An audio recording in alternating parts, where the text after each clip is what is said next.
పాలమూరు ప్రజలందరికీ నమస్కారాలు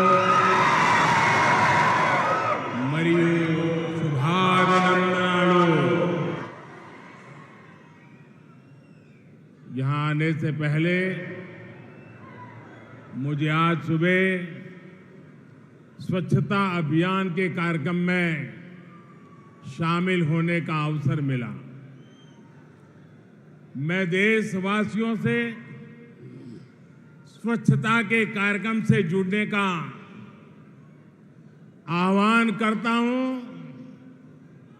कि वे भी 1 घंटा निकालकर इस अभियान में शामिल हो। लेकिन जिस प्रकार से भारत के लोगों ने अपने निरंतर सहयोग से स्वच्छता को एक जन आंदोलन बनाया है,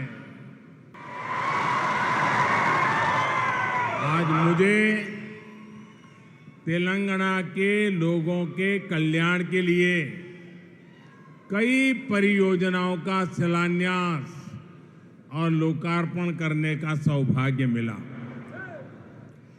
13,500 करोड़ से ज्यादा की ये परियोजनाएं तेलंगाना को विकास की नई बुलंदियों पर पहुंचाएगी।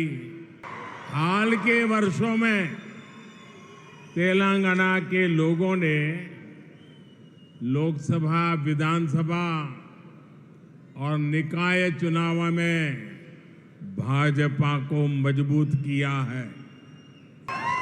तेलंगाना बदलाव चाहता है क्योंकि अब राज्य में भ्रष्टाचार नहीं, पारदर्शी ईमानदार सरकार चाहिए। तेलंगाना बदलाव चाहता है क्योंकि अब उसे झूठे वादे नहीं, जमीन पर काम चाहिए। तेलंगाना बदलाव चाहता है क्योंकि अब उसे भाजपा सरकार चाहिए। बहनों के लिए लाखों शौचालय बनवाना हो, मुद्रा योजना के तहत बिना गारंटी के ऋण देना हो, पीएम आवास योजना के गरीबों को घर देना है, मुफ्त गैस कनेक्शन देना हो, हमने महिलाओं का जीवन आसान बनाने का बहुत काम किया है। 2014 तक तेलंगाना में 2,500 किलोमीटर नेशनल हाईवे का निर्माण किया गया था, लेकिन हम इतने ही लंबे हाईवे सिर्फ 9 वर्षों में पूरे करके दिखाए हैं।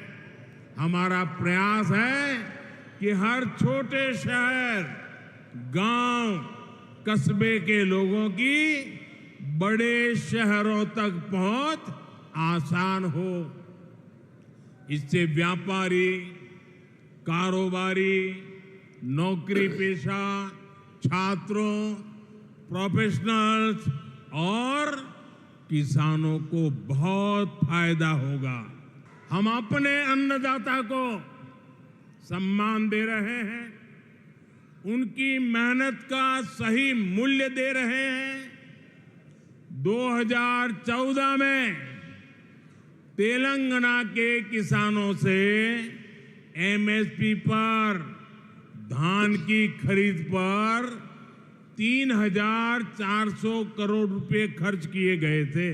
2014 पुरानी कांग्रेस के जमाने की सरकार की बात कर रहा हूं, लेकिन हमने 1 साल में 27,000 करोड़ रुपए किसानों के लिए खर्च किए हैं।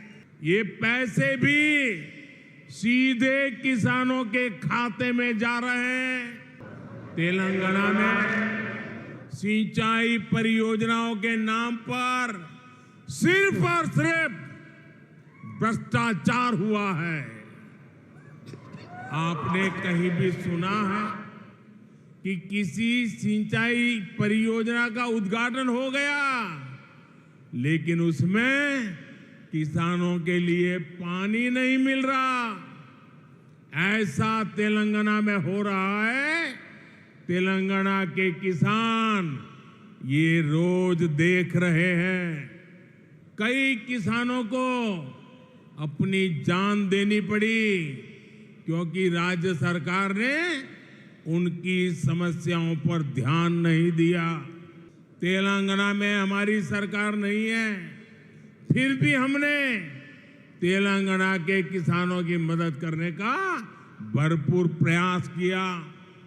हमने वर्षों से बंद पड़े रामागुंडम फर्टिलाइजर प्लांट को फिर से शुरू किया ताकि किसानों को इसका फायदा मिले।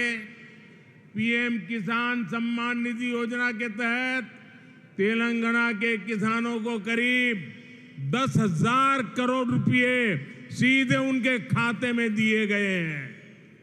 ना कुटुंब सभ्युलारा, अब से कुछ देर पहले मैंने तेलंगाना के हल्दी किसानों से जुड़ी बहुत बड़ी घोषणा की है।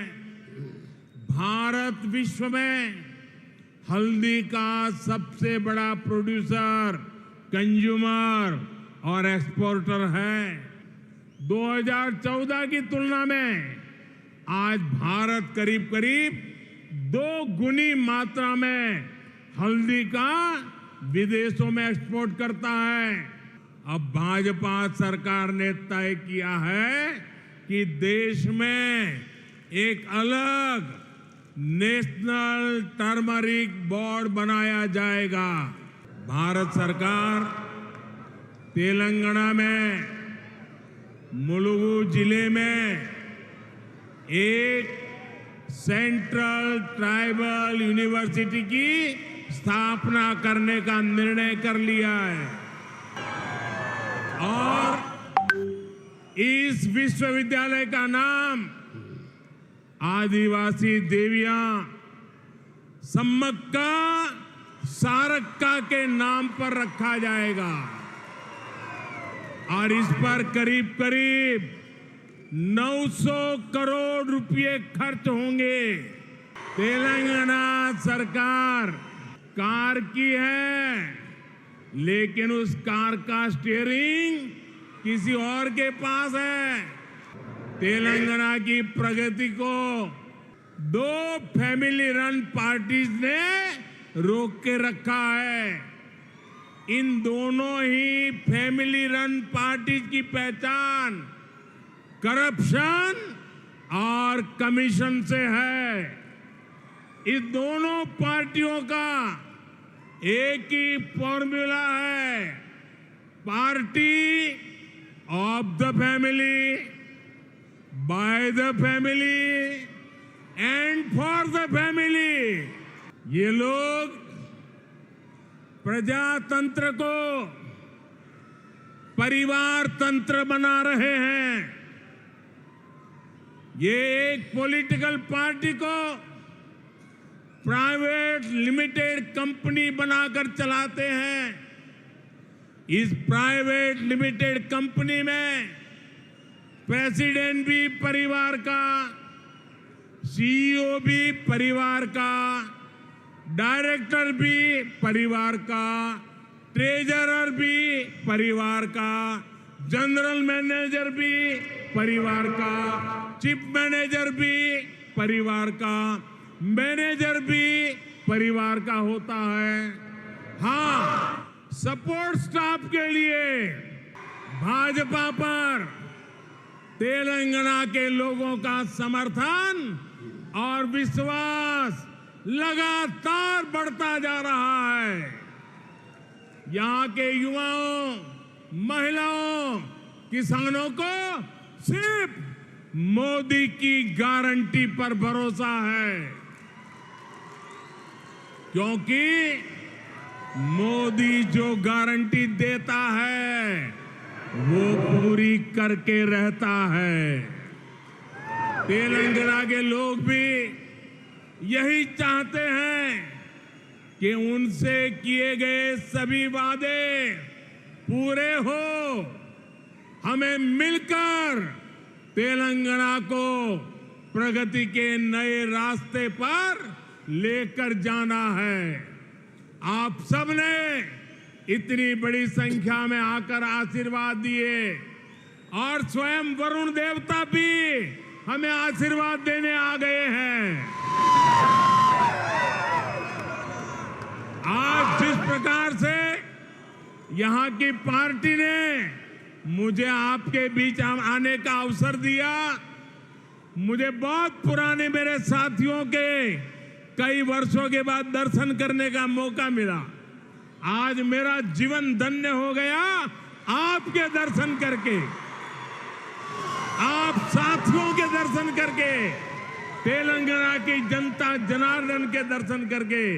और इसके लिए मैं आप सभी का बहुत बहुत धन्यवाद करता हूं। दोनों हाथ ऊपर करके मेरे साथ बोलिए, भारत माता की।